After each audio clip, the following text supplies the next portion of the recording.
stars, where today we're bringing it back to the Scooby-Doo movie marathon with the 2018 live-action spin-off film Daphne and Velma.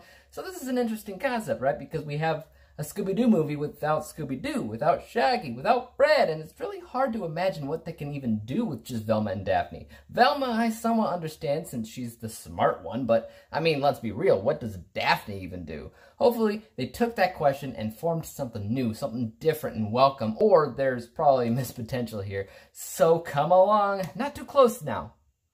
You can stay in the Situtery, and let's get cracking. This review is brought to you by the word of the day, Situtery. A small building or area where people can sit outside, aka, in this day and age, our own houses are Situteries away from everybody else. Daphne and Velma is a mystery film centering on the girls of the Scooby-Doo universe as they investigate the strange happenings found at Ridge Valley High School, a smart school, if you will, where students beta test new gadgets and the smartest students climb a leaderboard. When the students at the top of this leaderboard suddenly get dumber and turn zombified, everybody looks the other way, but Daphne and Velma swear to get to the bottom of it before it claims another student.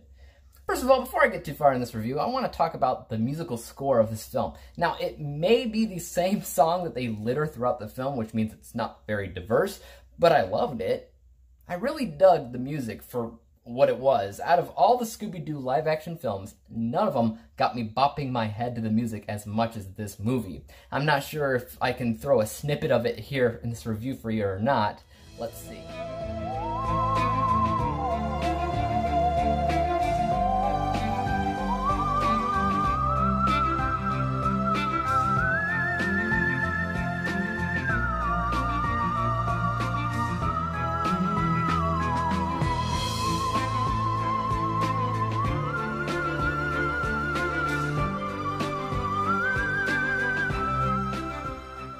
There you go, come on. If you can't get into that song, you'll probably dislike the movie too. But me, I like the music, and it's Scooby-Doo like cartoon horror theme. It works. Now that we got that out of the way, I think it's important to note the basics of what you expect out of a movie like this. First, you expect a mystery, but maybe a different kind of mystery. If the whole gang of Mystery Incorporated is needed to work together to solve monster, ghost, and cases like that, then a mystery that only Daphne and Velma need to be around to solve probably needs to be different. Maybe like a private eye thing, maybe something more grounded. Heck, maybe they should be investigating the mystery of a talking dog that turns out to be Scooby-Doo. If the film focuses too much on a mystery that normally Mystery Inc. would have to investigate and solve as a team, and these girls solve it alone, that tells me that the worth and value of Fred, Shaggy, and Scooby-Doo is nothing. The mystery in Daphne and Velma, for the most part, is unfortunately exactly like something Mystery Incorporated would solve as a team, effectively lessening the value of everybody else on that team. Next, what you would want from a movie like this is an explanation as to why these two aren't around the rest of the gang, if they knew them up to this point, and if they didn't know them yet, why Daphne and Velma are friends right now when they are very much different types of characters.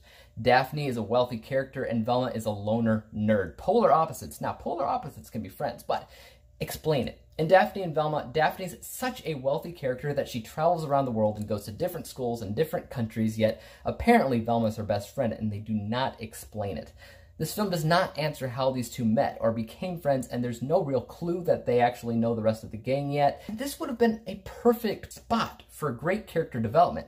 It just didn't have it. Next, what you want in a movie like this is something that provides Daphne with a great distinct characteristic, because that's something that she's never really had before.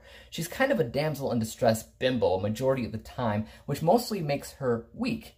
In the theatrical films, she was kind of the muscle since she was the black belt in whatever she had, and while it's not perfect, it did make her stand out a little bit. In Daphne and Velma, she still doesn't stand out much. She was kind of a vlogger person that talks about mysteries, but her function as to contributing to the plot, not super clear, other than the fact that she wants to solve the mystery while Velma doesn't.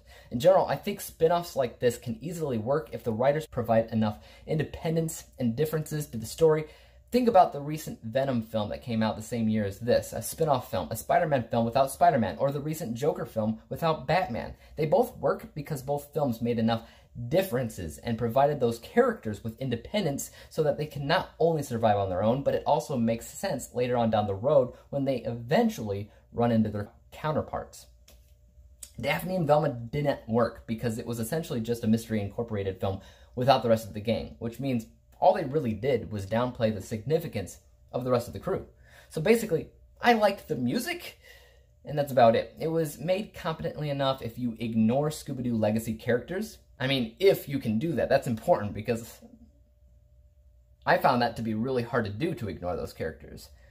That's why my unbiased score mirrors that idea, because it was competent enough to be a TV film. My unbiased score 60%, because nothing was particularly impressive from a technical vantage point. My bias is much lower though at 46%, because it's hard to get expectations like the rest of Mystery Incorporated out of your head while watching.